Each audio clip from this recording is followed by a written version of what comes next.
Roberto tá vindo na segunda, ó. Hã?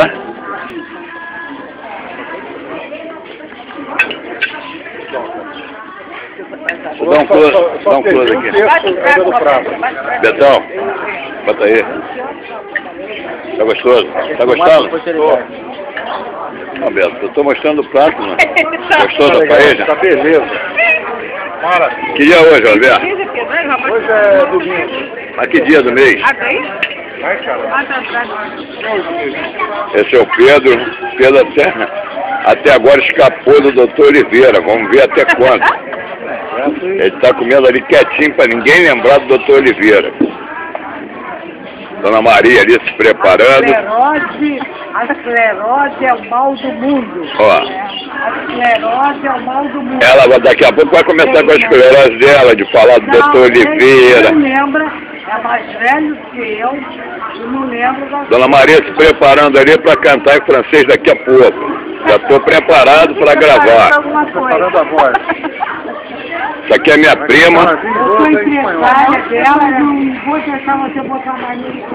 Ela vai cantar La Vie et Rose em espanhol. Ou seja, a La Rua de la Chapa. Aquela ali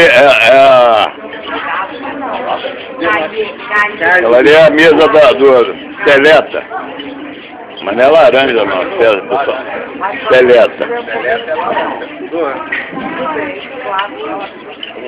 Dona Léia já no segundo prato lá.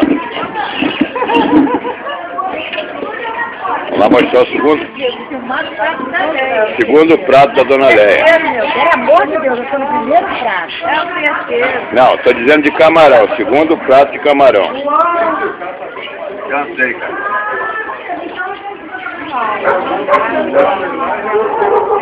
Aqui é a vista panorâmica.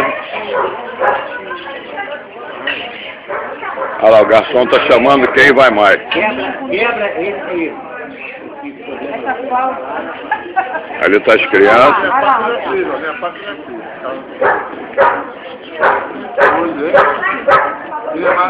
Tem mais um camarão.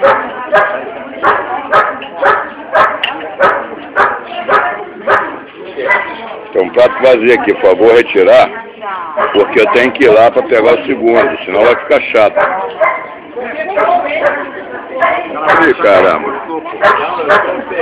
O piloto fugiu lá, e agora?